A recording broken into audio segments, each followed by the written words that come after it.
How are you? How you guys doing? Good. Here, Bryce got this going on right now. We're just on our phone, so I hope that's okay. No, that's fine. That's fine. You guys look great. I wasn't exactly sure what Brian was doing there initially. I don't know why I thought there would be a hairbrush there. I am also not sure. Okay, if you put it down. I can say that for some reason it's evoking something, and I don't know what. Question. Also, we've only toured. This is really the second day of tour, and I think I've already lost my mind. I mean, normally that happens much later, Brian, so that's probably not great news, maybe? I don't know. I don't know. It depends on how you look at it. Might be good for the audience. Well, Nikki and Brian, thank you so very much. This. Did not expect this. No, I didn't expect it. What about? All right. We'll see how long I can hold up the camera for. Well, I won't keep you so long, so then that way your arms don't get. Because I would think it would not take very long. Let me take care of this. Well, it's wonderful to have you, Nikki and Brian. We'll see you in St. Louis on Thursday. Yes. You're playing a show for us at the Hawthorne, and we're really excited about this. And I don't know why this is one of the first things that popped into my mind when I knew I was talking to you guys, but I'm not sure why I feel as though this band, your band, would enjoy going to the Arch. Have you been to the Arch when you've been in St. Louis? Several times. Oh, several times. Yeah. Okay, because it just seems like something, if you hadn't done, I would suggest, because you seem like the kind of folks that would enjoy that. So good. Of course, we've done it. We've been there a few times. I think my favorite part is that elevator. Yeah, that's sort of like a James Bond little egg elevator. Sure. You go in there like, all right, Mr. Bolton, see you up there. And they're really it's pretty cool. The Arch is really cool. I've seen that thing so many times. One of my favorite memories in St. Louis, we have a lot of them actually, but one I remember is that Radiohead, the last record came out, Man-Shaped Pool, I think, or Moon-Shaped Pool. Mm-hmm. And we all were at a bar somewhere, and I remember thinking, I just really want to listen to it.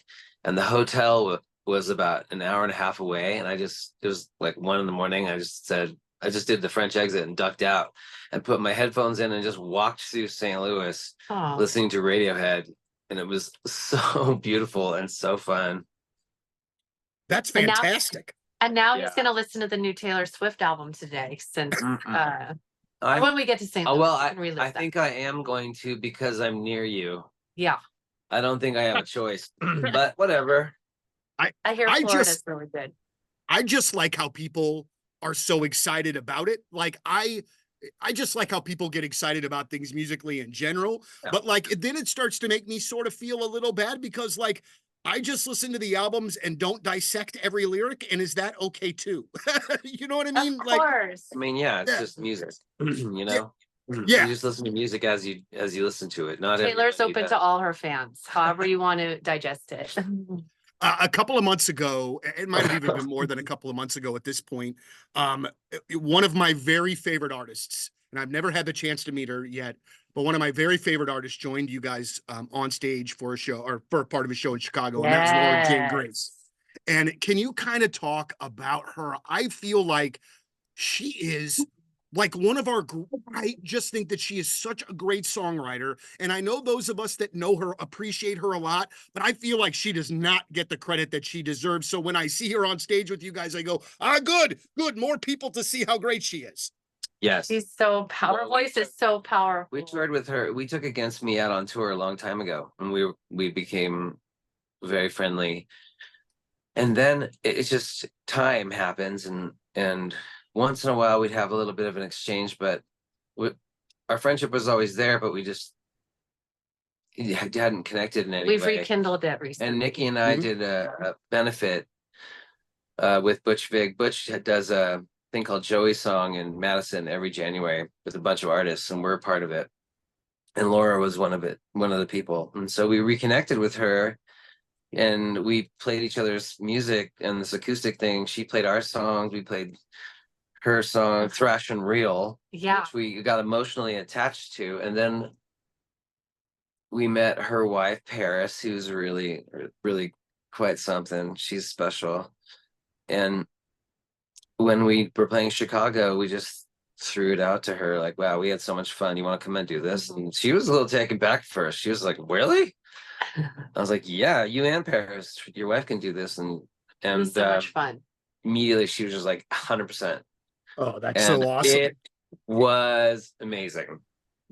The We had performance was so Yeah. much fun. And honestly, we just had so much fun hanging out with her and Paris the whole night. I can take Okay, over. can you I'm do gonna it now? take over for the. Oh, So you guys are going back and forth. That's teamwork, is what that is. Okay.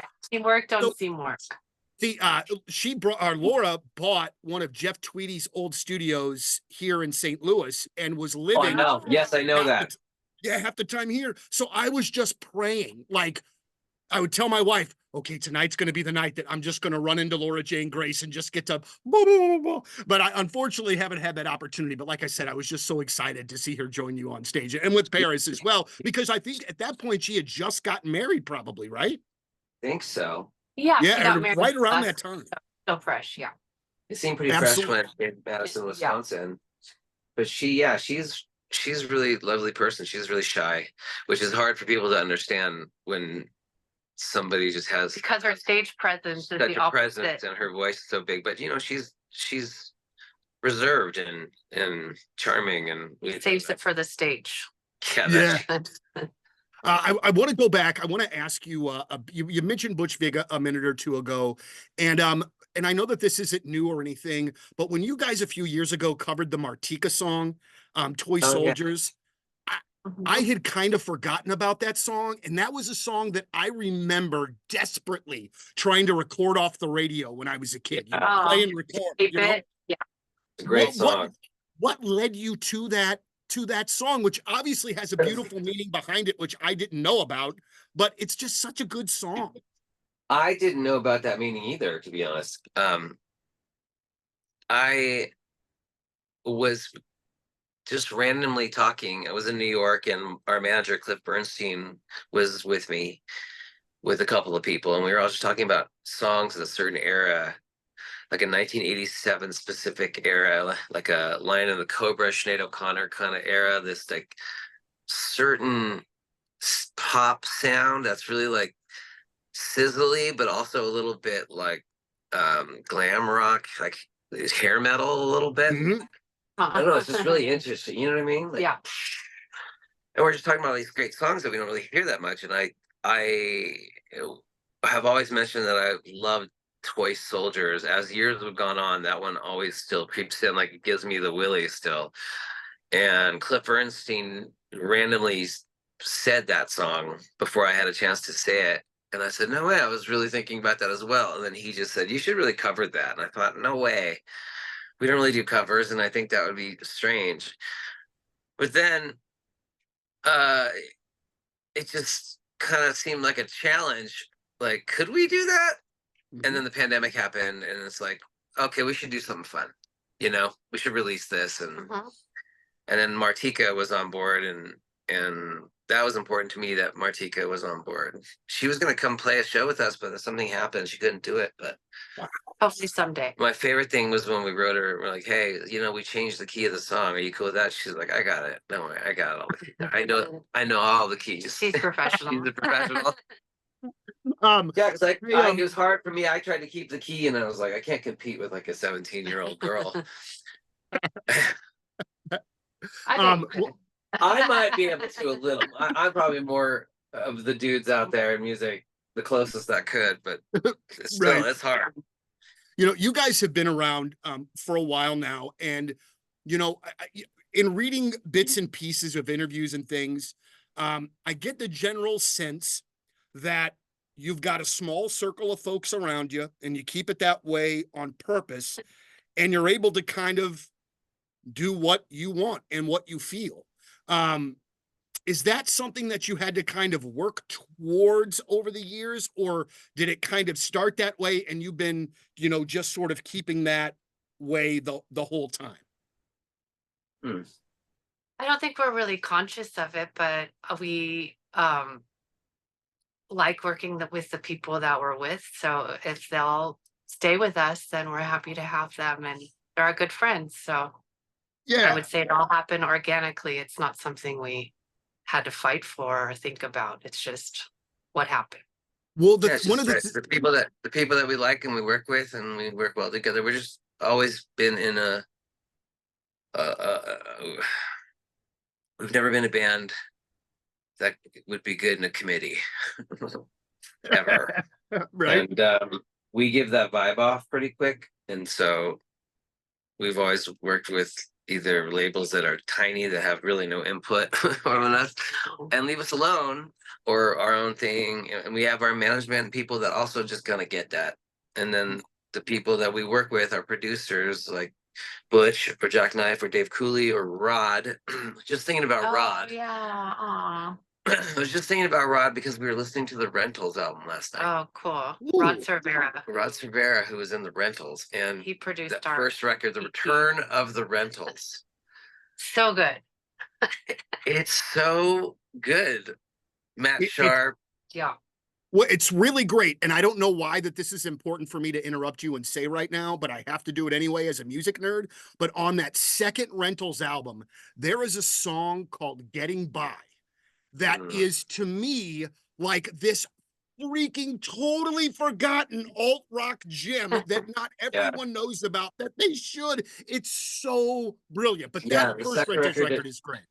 The second record doesn't get a lot of because that's when he took off and went to Barcelona, and he did it on his own. Yeah, the band wasn't around at that point. It was just Matt. Yeah. But I think he had Maya Rudolph. Maya Rudolph's not Maya on the Rudolph. record, but she toured with them, and I don't know. It's Petra Did you Hayden. just give us a thumbs up, or did Somebody I did. saw It that. was not me. I saw that was too. it and like that- Oh, I think. Was it a There's digital another one. thumbs Yeah, up? do the heart, right? Yeah, Make a heart. That's probably Make a heart somebody with your telling hand. me that I need to wrap it up. Is what my Wait, what do you is mean? what my guess. If you is. make a heart on the new iPhones, it might do a heart. Here, do a heart Oh, with me. like a Yeah. anime thing? Yeah, but make it so we can see. Isn't this the what's your name? The Oh, look, that? it's doing it. Amazing. where? See it? No. Oh, you okay, didn't, start over. Yeah, do it again. Make it look like a heart, though. Okay. This is What if I do like an old school? there. It is. Oh, okay, you're welcome, world. Okay. I don't think there could have been a better way for us to end this interview. I Okay. thank you And guys. he literally has a heart sweater on. It's perfect. It's perfect. Yeah. And we cannot wait to see you on Thursday night. Nikki Well, and we're Brian, looking thank you forward so to it. so Thank much for you. your time. Looking forward to it. Okay. All right. Thank you guys. Thank All right. you. Bye. All right. Bye-bye. See you.